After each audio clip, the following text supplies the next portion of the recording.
Hello, everyone, and welcome to English Every Day, the podcast. I'm your host, Mary. And I'm Luke. Thanks for joining us. Today, we have a very practical topic. We are talking about apartment hunting. That's right. Finding a new place to live is a big process with many steps, and you need to know the right English words and phrases to use. So we are going to walk you through the entire process, from the first phone call to moving into your new home. Exactly. Let's start at the very beginning. Mary, I found an advertisement online for an apartment I like. What is the first thing I do? The first step is to call the number in the advertisement. This is our first point, calling about an apartment. Okay, so I call them. What do I say? Keep it very simple and clear. You can say, "Hi, I'm calling about the apartment you advertised." Or, if you know the address, you can say, "Hello, I'm calling about the one-bedroom apartment for rent on Main Street." That's easy to remember. Hi, I'm calling about the apartment for rent. So after that, I need to see the apartment in person. Yes, which brings us to point 2, scheduling an apartment viewing. A viewing is an appointment to see the apartment. Right. So I can ask, is it possible to schedule a viewing? Or when is a good time to come see the apartment? Both of those are perfect. The person on the phone, who might be the landlord or property manager, will give you a day and time. They might say, "I am available on Wednesday at 5 p.m. And if that time is good for me, I can say, that works for me. Thank you. See you on Wednesday. Exactly.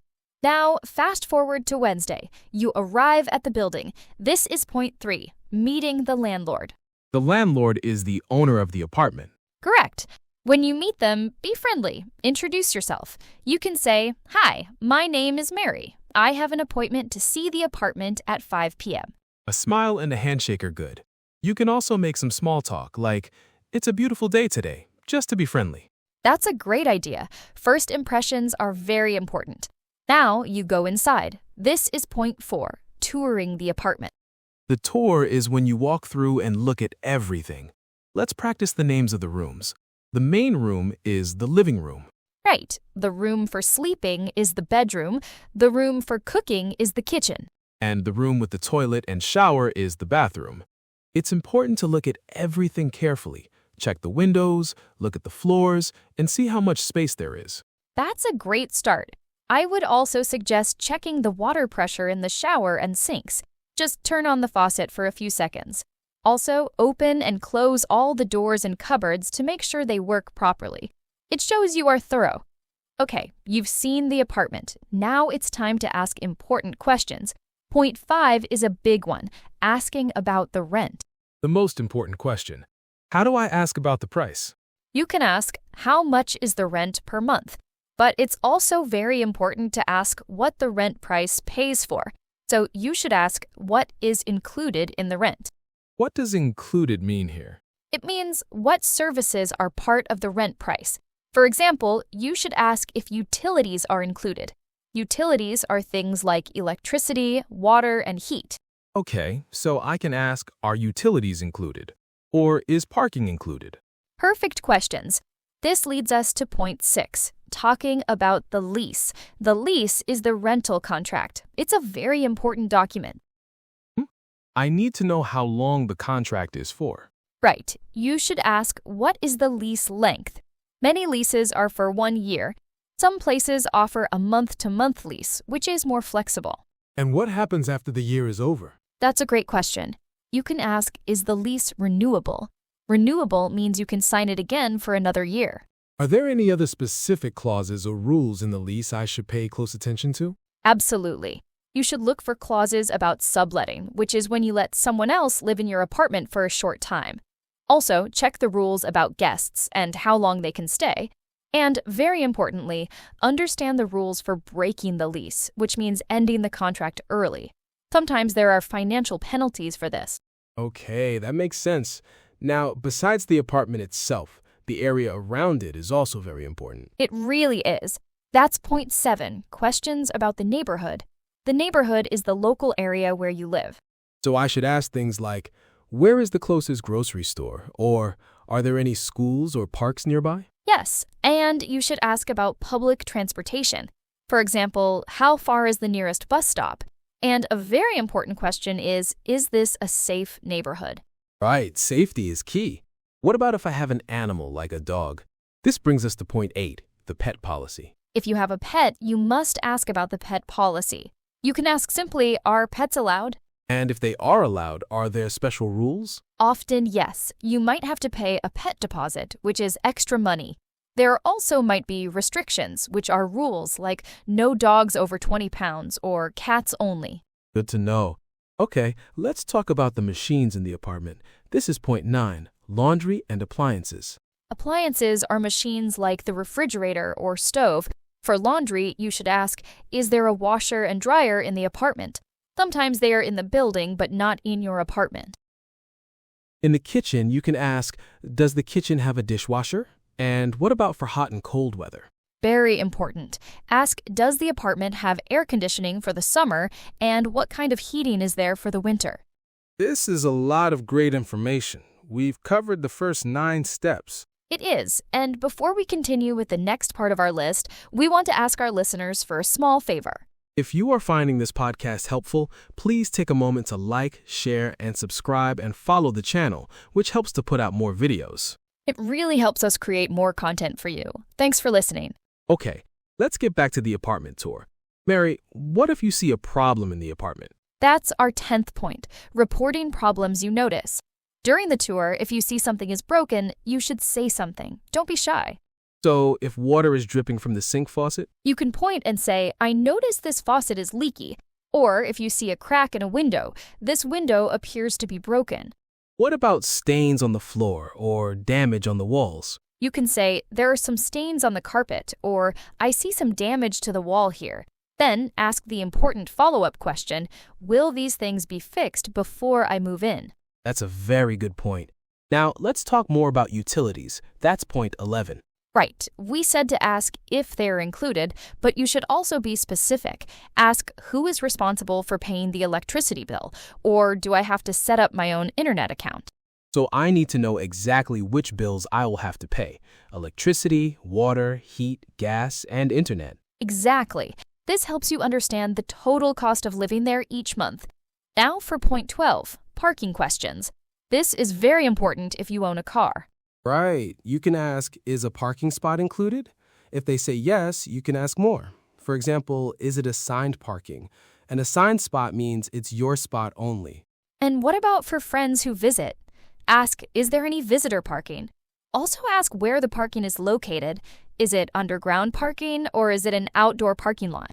Great questions. Okay, so I love the apartment. I've asked all my questions. Now I want to get it.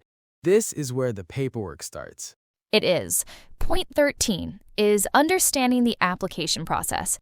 To get the apartment, you have to apply for it. This usually means filling out a rental application form. And what kind of information do they ask for on this form? They will ask for your name, phone number, and current address. They will likely ask for references. These are people who can say you are a good tenant, like a past landlord. Okay, what else? They will probably do a credit check, which looks at your history of paying bills, and they will want proof you have a job and can pay the rent. This is usually an employment letter from your company. That makes sense. If my application is approved, then I need to pay money. This is point 14, paying the deposit. Yes, before you move in, you will pay a deposit. It can be called a security deposit or a damage deposit. This is money the landlord holds in case you damage the apartment. If the apartment is in good condition when you move out, you get this money back. And I usually pay the first month's rent at the same time, right? Correct. You pay the first month's rent plus the security deposit all at once. Here's a tricky question. Point 15, negotiating the rent. Can I ask for a lower price? You can always ask, but you must be very polite. To negotiate means to discuss and try to agree on a price. You can ask politely, is the rent negotiable at all? But it might not be possible. Often it's not, especially if many people want the apartment. But it doesn't hurt to ask politely. The worst thing they can say is no. Okay, the price is set, my application is approved, I'm ready. This brings us to point 16, accepting the apartment. How do I do that? You should tell the landlord or manager clearly. You can say, thank you so much, I'd like to rent the apartment. And then I can ask, what are the next steps? Perfect. That shows you're ready to move forward. The next step is usually the most important paperwork of all. Point 17, signing the lease. Right, the contract. Yes, and this is so important. You must read the lease agreement carefully before you sign. It is a legal document. If you don't understand something, ask questions. What should I look for in the lease? Look for the rules. There will be rules about paying rent late, having guests, noise levels, and whether you can paint the walls. Make sure you agree with all the rules before you sign. Okay, the lease is signed. I am so excited. Now what? Congratulations! You have a new apartment.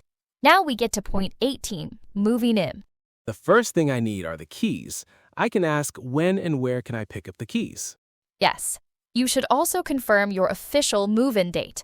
And here's a good tip. If you're moving into a big building, ask if you need to book the elevator for your moving day. Oh, that is a great tip. And once I know my new address, I need to tell everyone. That's right.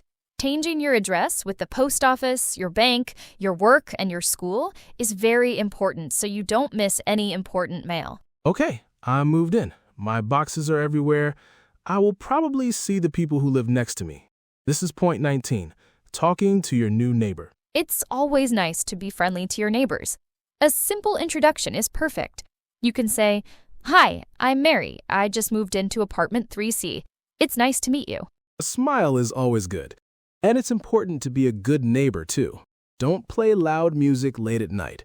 This is called good building etiquette. Exactly. Being respectful of the people you live near is key. Okay, we have reached our final point, number 20, reporting a maintenance issue. So this is for when I'm living in the apartment and something breaks. What do I do? You need to contact your landlord or property manager to report a maintenance issue. Be clear and polite.